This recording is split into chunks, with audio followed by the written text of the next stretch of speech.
Hey everybody. I know we are just, well, 6:01. I apologize. I am a minute late. Let me know when you come on and I'll know to start my rambling on and on.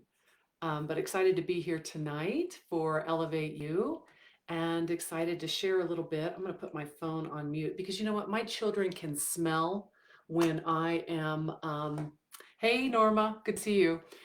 They know when I'm doing something right. Are your kids the same way where they can sniff it out even from, miles away that they should call you and bother you? Hey Loretta, hey Shannon, Teresa, oh Jeanette, good to see you. Hey everybody. Oh, I love it. Hey Tosh, hope you're doing good. So just gonna let for about a few more seconds everybody come on. But tonight, what I thought I would share a little bit on is certainly chemicals of concern, but also a little bit about I guess my vision and kind of what keeps me motivated and passionate about what we do here at Norwex. Oh, fantastic. Hey, Jordana. We're not on the same plane, but I guess that'll have to happen at another time.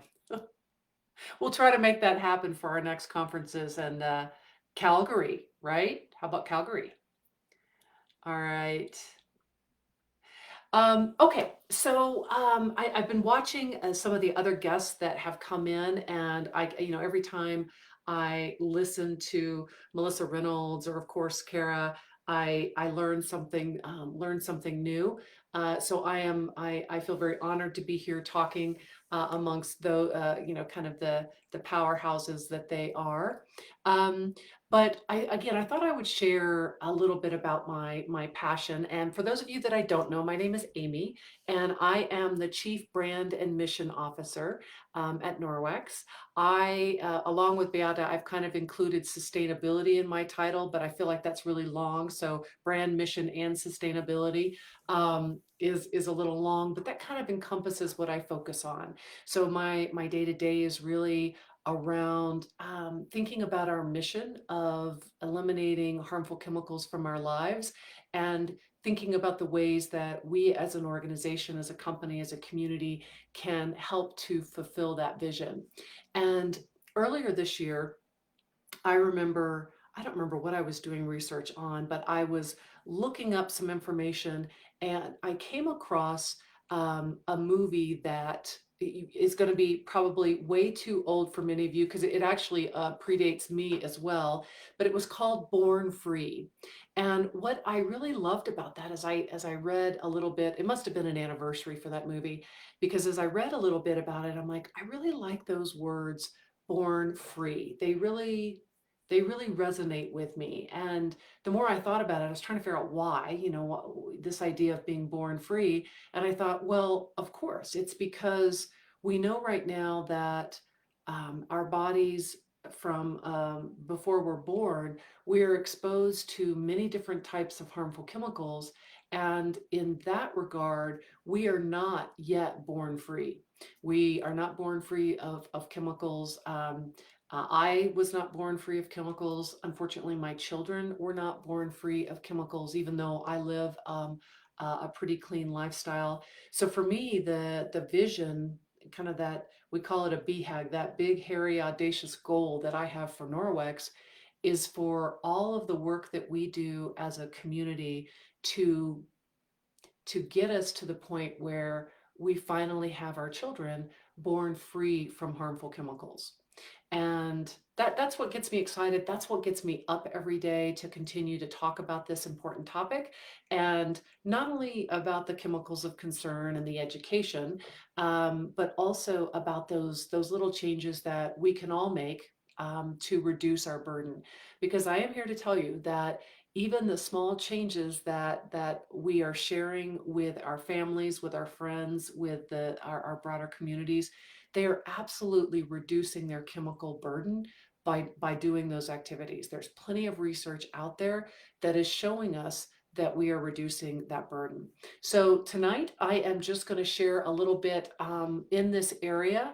I hope I don't drone on and on. I will try not to. This is a topic I can talk for a very long time about, but I want to just hit the highlights. And for tonight, I want to focus on our children because I think that it's that's probably the most motivating. They're my centerpiece. They are the heart of my home, and everything I know we as parents do, we ultimately do for our children.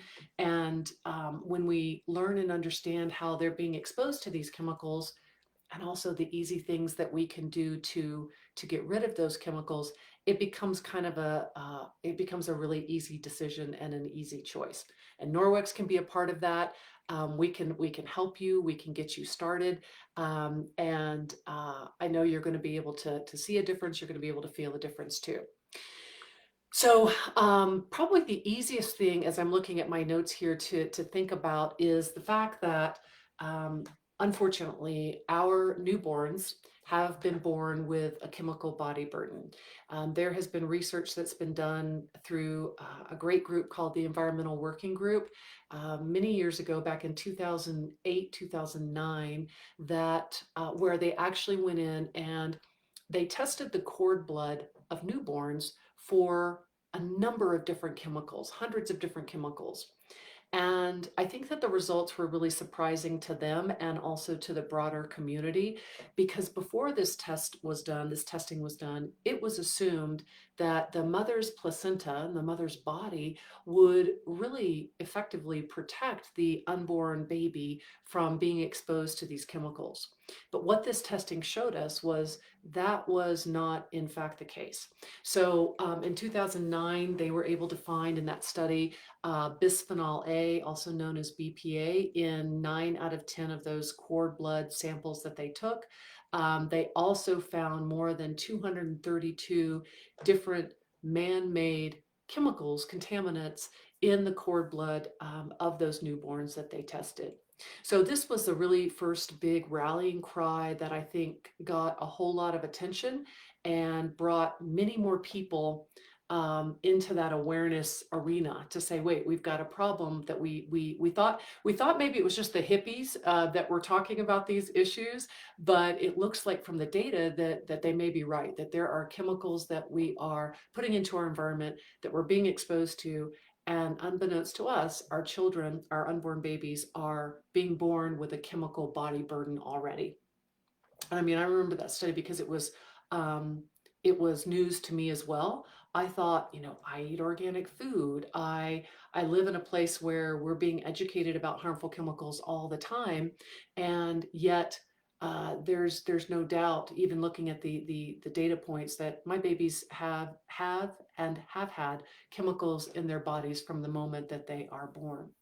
So, no matter how careful your home is, like my home, and I know many of yours, there is still that exposure that they have in the household. And think about the other places that our children spend a lot of time. In the early years, of course, it's at home, but then it can also be in school. It can be in daycare situations. It can be at the library, the doctor's office, at the park. I don't know about you, but I'm always surprised when I go into a doctor's office and I'll find an air freshening plug-in that is overwhelming the entire reception area with a fragrance that we're seeing more and more data that's saying that is very unhealthy for us to be exposed to. So there may be some education even of our typical medical establishment that needs to happen. I'm not above going and unplugging those and laying them on the floor at the doctor's office as well. Let's start a trend. Um, so there's so many different places that our children are spending a lot of their time, and they have this exposure. So there's the plastics that they're being exposed to, the chemicals that are in those plastics, which can, for example, if they microwave their food in plastic at school, those plastic chemicals can actually get into their food and into their bodies, and they of course were never meant to get into their bodies. In terms of air, we have volatile organic chemicals and compounds that can exist. We've got toxic metals. Those are probably, things like lead that we're most familiar with. It's been a number of decades that There's been a lot of public awareness of the impact that lead can have specifically on children, in terms of their IQ and impacting their ability to learn. Fragrances, of course, all of it. And it comes from, of course, primarily three different ways our children are exposed to these chemicals. They're either breathing them in through the air, they are touching them, and or it's being applied to their skin, so it's going through skin absorption, or they're consuming it, they're eating it or drinking those chemicals. So there's three ways that we can have a lot of impact really quickly for them. So let's talk a little bit about endocrine disrupting chemicals. There are lots of different classes of chemicals, but the EDCs, as we call them, are an area that Norwex has been focused on for many, many years. Actually, since 2013, there was a significant study that was done by the United Nations around state of endocrine disruption. So it's a global analysis that says, hey, what's happening out there with this particular class of chemicals?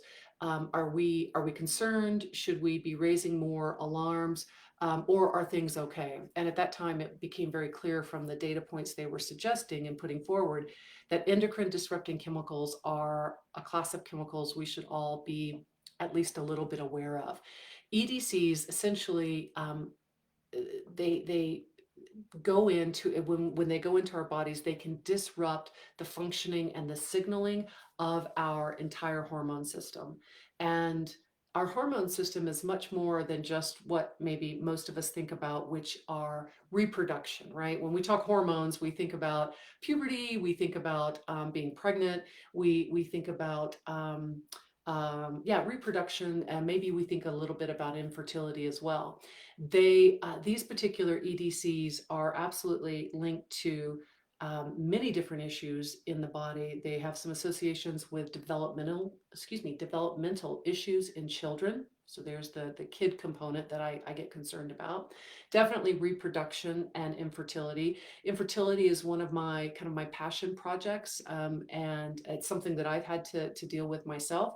And there's a lot of research that is indicating that our exposure to EDCs is impacting both male and female infertility rates as they continue to go up. I'm sure many of you, if you think about it in your own communities and families, you know people that are having challenges with becoming pregnant and staying pregnant as well. These EDCs, there's a decent amount of research on them indicating they may be playing a role.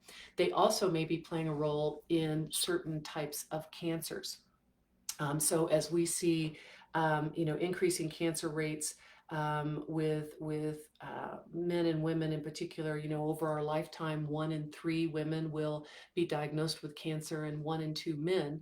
So it's one of those health areas that we want to keep an eye on. And while, by the way, I'm the first to say these are very complex challenges, right? Cancer is very complex. It's very multifaceted. Our exposure to these chemicals is one of the potential associations that we have some level of control over, right? So I get excited about that, kind of taking control, empowering myself to make sure that we're eliminating as much as possible those risks. So there are right now, as of right now, there are more than 900 chemicals that are associated with hormone disruption. And you guys have probably heard of a few of these for sure. Phthalates are EDCs that are associated with hormone disruption. Parabens, which is a preservative typically, that is also known as a hormone disruptor. Pesticides. So even as we're coming into spring now, this would be a great time to think about what you might be using on the lawn in your front and backyard where maybe your kids are playing, or your four-legged kids, your pets, are playing, and think about making some different choices relative to pesticides, because there are definitely some strong links to hormone disruption among other challenges. Bisphenol A, bisphenol B, bisphenol C, all of the alternatives for BPA, also some linkages to hormone disruption. And the other chemical set that we've been talking a lot about here at Norwex are PFAS, or the forever chemicals. All of these are endocrine disrupting chemicals, which means they can potentially be impacting our very complex and very important hormone systems. Now, the other thing that we talk about, and this is where the research gets very, very limited, is what happens when we combine these chemicals in our bodies. So, for example, if we think about the cord blood study, where there were more than 200 different chemicals found in the baby's cord blood, we have virtually no idea what happens when those 200 chemicals come together in the body. Even when they are transient chemicals and they're able to come out of the blood over time, out of the urine over time as our bodies process them, there are some of those chemicals that actually stay in the body.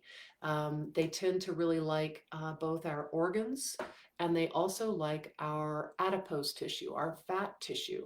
So, as we look around and we think about the levels, the rates of obesity increasing, and realizing that, goodness, these chemicals are finding a home in increasing, rates of obesity, it kind of, I guess it elevates the issue of, trying to get to a healthy weight as being even more important, because those chemicals are sitting potentially in that adipose tissue. So we don't know what happens when they get together. So this idea of 1 + 1 may not equal 2. This is the math that I use in my own head, but 1 + 1 could equal 3 or 5 or 10 when we're talking about chemicals coming together and being combined in the body. That research is very nascent. It's just beginning, but I think in the next 10, 15, 20 years, we're going to start to see a flood of more information. And just as a side note, that's why I really do get excited about talking to people about this idea of reducing and eliminating as many harmful chemicals as possible. Because although we may not have all of the research right now, there's no why do we wait around? Why should we wait around for the research to come in? We've got enough kind of indicators over here with research, and we have easy choices that we can make. So why wouldn't we, right? The choice to me is really easy, especially when we make it easy to make a different choice, a better choice. So, and also, not to, I know I'm such a Debbie Downer. What did we say? I'm the harbinger of doom. So we're in the harbinger of doom section here. We will get out of it, I promise.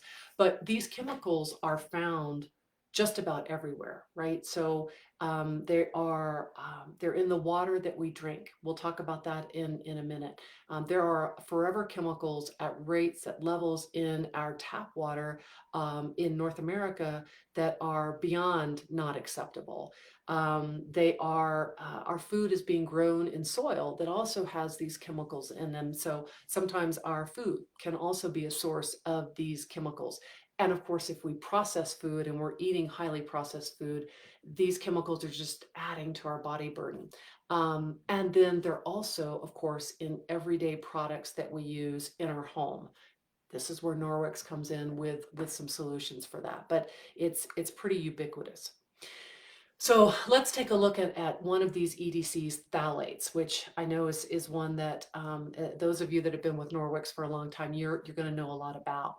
Phthalates are probably best known for being a plasticizer, meaning we will add them to plastics to make them more flexible. So think about maybe a garden hose is a good example, how it's plastic, but it's really flexible and malleable.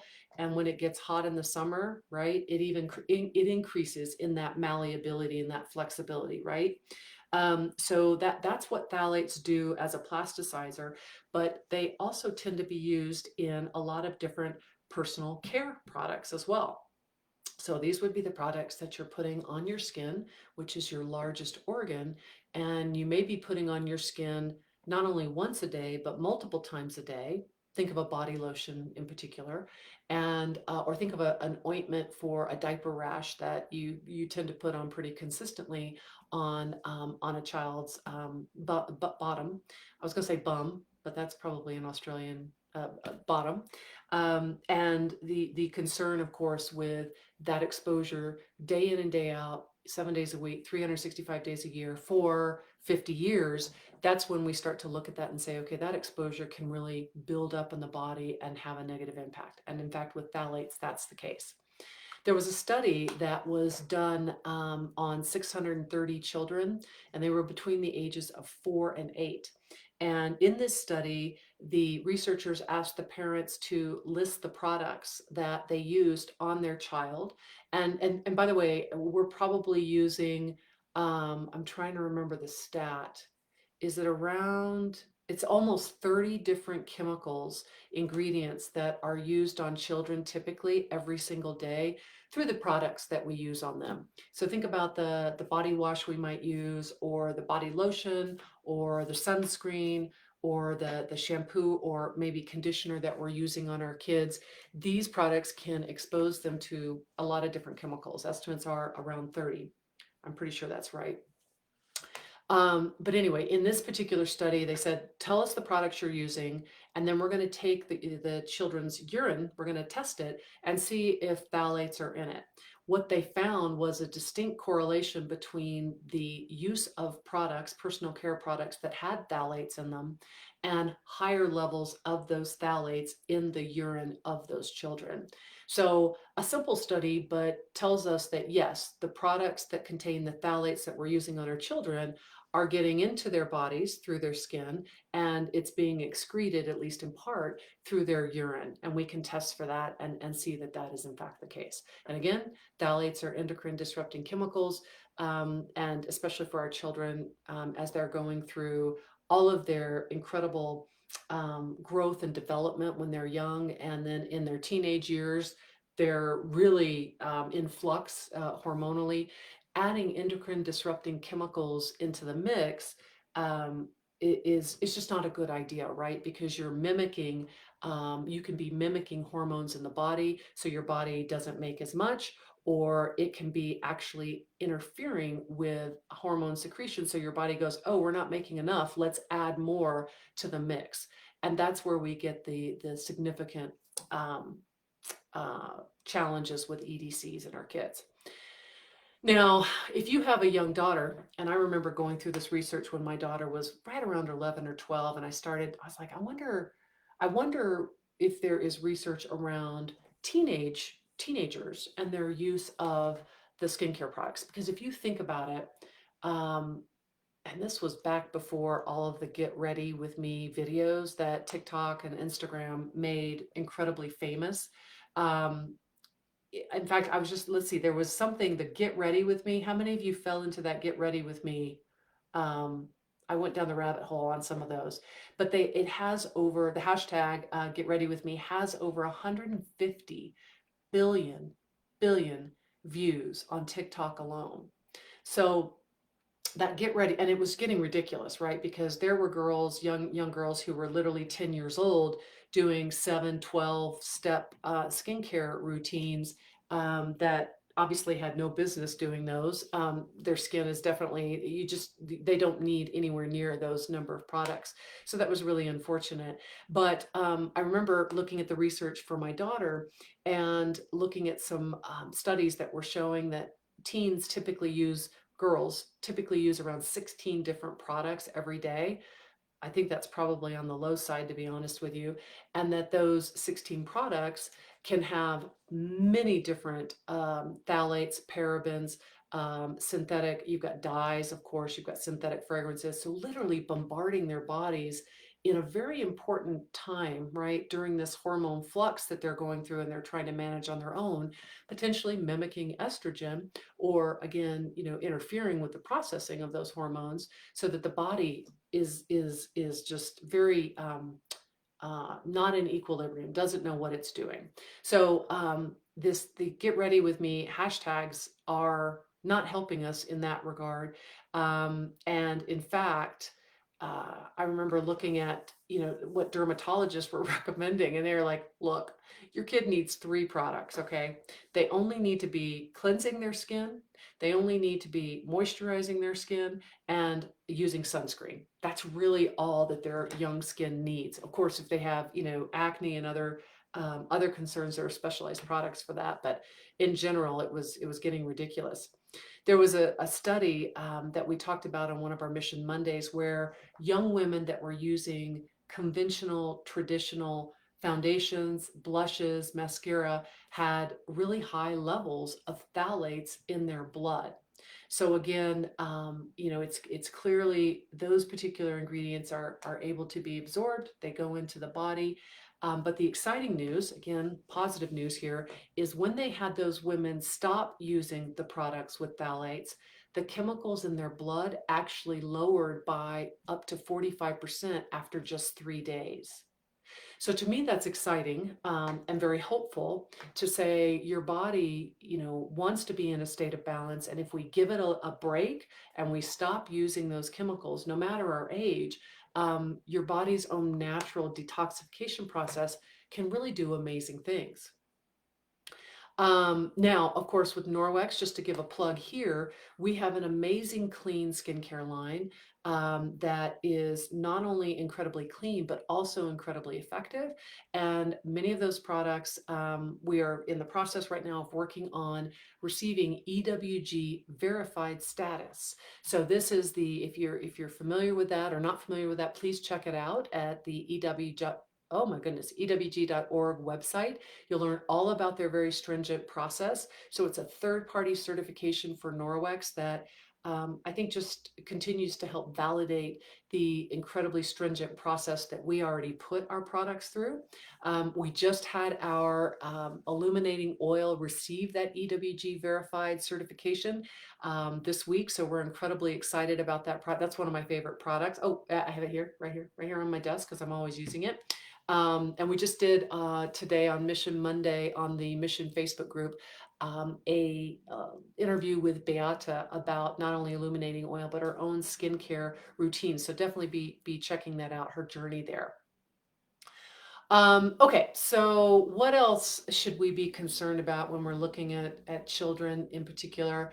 I would say forever chemicals would be top of my list. Again, those are you'll see them as forever chemicals. You might see PFAS as the PFAS as the acronym that's often used. And if you're looking at forever chemicals, this is just kind of a disaster in the making. They are universally detected among pregnant women, and they are, again, among many of those chemicals that can actually cross the placenta to the fetus.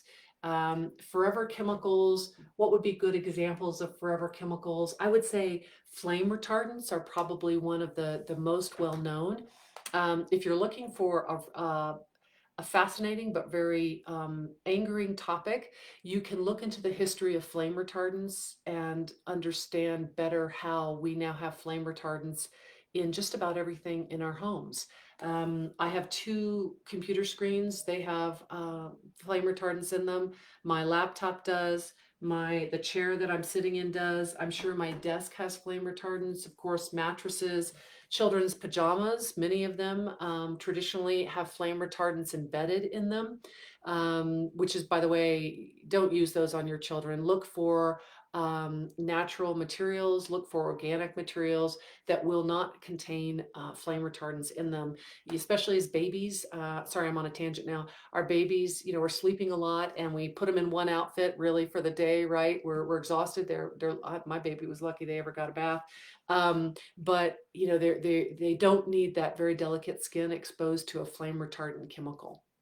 In fact, there was another research study where they tested the blood of toddlers under 3 years and their moms at the same time. They drew blood from both of them, and they found the flame retardant levels were 3 times higher in the toddlers versus their moms. So very important for us to be cognizant of that. As we've talked about, children's bodies and their metabolism and their growth makes them very susceptible to these chemicals and to those chemicals building up in their little bodies. And that is a no-no. We don't want that.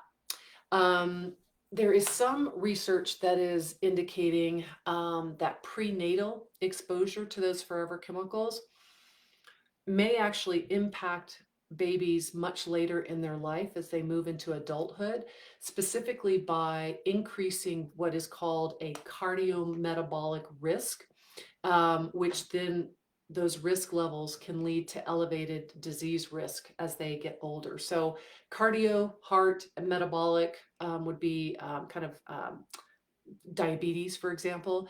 Those risk factors would include obesity, the diabetes, high blood pressure. So there seems to be some associations between the forever chemical exposures in utero and then disease later on in life. So another reason to be thinking about how we can reduce our exposures over time to those. There was also a study conducted last year at Yale University here in the US, where they sampled residences, work environments, and childcare centers, and they found these forever chemicals. Sorry if you can hear my dog starting to bark. Forever chemicals were essentially everywhere in that environment. They were in the air and they were on the surfaces. Um, our planet itself, the PFAS load that we have right now, is so widespread that these chemicals through the evaporation are actually raining, coming down in the rain that we are hopefully getting ready to experience here as we come into spring. Scientists really are saying that this entire class of chemicals, forever chemicals, is probably the most persistent class of chemicals that has ever been made. So we're looking at, a not only an environmental disaster, but also a health disaster relative to the forever chemicals. Now, on the plus side, there is a lot of research that's happening right now and ongoing to figure out ways that we can filter it out of the tap water, that maybe we can get it out of the ground. So, fingers crossed that research is going to come to fruition. But in the meantime, anything that we can do ourselves to reduce our load from those chemicals, like being conscious of flame retardants in our home and working to avoid them, um, dusting our home on a regular basis, because the flame retardants that are essentially off gassing, even in my little office area here, consistently off gassing, they attach to dust particles in the air. And then as those dust particles fall, we have an opportunity to get them out by dusting with, I mean, a simple act of dusting, which is, does not blow your mind. Like it's an easy thing to do. And using microfiber so you can avoid putting more chemicals into the air with a dusting spray, or maybe with those reusable, or not reusable, one-time use impregnated pads that they have. Just avoid those altogether. Do it the clean and the best way. Use our microfiber to dust, and also mopping it off the floor, because where do our toddlers spend a whole lot of time? They're crawling on the floor, right? And nothing feels better than mopping, dry mop and wet mop with our Norwex mop system to make sure that that floor is truly clean, and you can feel good about babies crawling on it. And as you know, they're going to pick things up and put it in their mouths. That's actually one of the ways that scientists hypothesized that the toddlers' very high rates of flame retardants was actually happening. They felt like maybe it was oral and it was coming from being on the floor and touching things and surfaces and then putting stuff in their mouth. All right. Now, the PFAS chemicals are also sometimes in personal care products. So another good reason to really think about a clean beauty routine. Of course, Norwex can help with that. Also, cosmetic products. We talked about mattress pads, your upholstery, cell phones also. I don't have a good solution for that, but just keep your cell phone clean. So it's not always easy to avoid these, but we can help you. We can help you with recommendations, of course, for Norwex products, and as we do on the Mission Facebook group, other recommendations that can help get rid of those chemicals. I would say an air purifier is a great idea. I have multiple purifiers running through my home in the areas that we spend the most time. And I tell you what, where I live, there's a lot of dust. I mean, I'm cleaning those filters out. It feels like about every 2 weeks. So happy to do it to get rid of that dust and get it out of our house. The other thing to think about doing is, as much as you can, opening your windows and doors and letting in fresh air and getting the fresh circulation. The air inside our homes can be 2 to 5 times as polluted as what is outside, because we've managed to make our homes incredibly energy efficient, which on the one hand is really good, but on the other hand, it's almost like we're trapping the chemicals that are in our homes within our homes. So airing them out, even in winter, keeping the fresh air going is also really important. Okay, I'm going down my notes because I want to make sure I don't. Let's talk briefly. I'm going on 36 minutes, you guys. I'm going to try to finish quickly. Plastic is a big concern. We've been talking about it for a number of years, both from the waste standpoint, but also from the chemicals perspective as well, because plastic is made up of chemicals. And over time, as plastic degrades, those chemicals can build up in landfills. They can potentially leach in water as maybe plastic gets into our riverways and our oceans. And as plastic breaks down into smaller and smaller pieces, those chemicals can be what am I trying to say? Can come out of the plastic and get into the water. It's one of the reasons why we don't want you cooking in plastic. I really don't want you using plastic to come in contact with food at all. If you have plastic utensils, let's get rid of them. Okay, let's think about wood. Let's think about even silicone or a metal instead of plastic. We're seeing some interesting research coming through on black utensils spatulas, for example, that you might use in cooking, and very high levels of flame retardants in those plastic utensils, which is kind of odd. But what the researchers found was that black utensils, can anyone guess what plastic those utensils might be made out of, especially if it's a recycled plastic, which many of them are these days? Those are made out of our computer display screens, which are plastic, right? Or our laptops, which are plastic, black plastic, or TVs, which are made from black plastic, which have a lot of flame retardants in them. So when they go through that recycling process, those flame retardants are still in there, and they're in there at high levels, and then they're in products that come in contact with food. So if you're doing meal prepping with plastic, don't make sure you're not using the black plastic to meal prep in, because again, higher levels of flame retardants, which are forever chemicals, which are endocrine disruptors. And think about things like our silicone collapsible containers. I travel with one all the time. I take a salad on the plane because my salads are way better than anything I can get at the airport, and they're way cheaper. And then I try to do the same coming back from wherever I'm traveling from. Great for keeping in the car. Think about silicone. Think about glass. Glass is very inert, so that's another great alternative. Um, Plastic takes hundreds to thousands of years, depending on the plastic, to break down, and it doesn't ever really go away, right? It breaks down into smaller and smaller and smaller and smaller pieces. Our marine wildlife looks at those tiny, colorful pieces of plastic and thinks that it is food, so they're eating it and continuing the environmental disaster there. And then of course we eat fish, right? So we're getting that plastic and all of the chemicals right back at us on our plate by doing that. Um, I'm going down, I'm trying to see.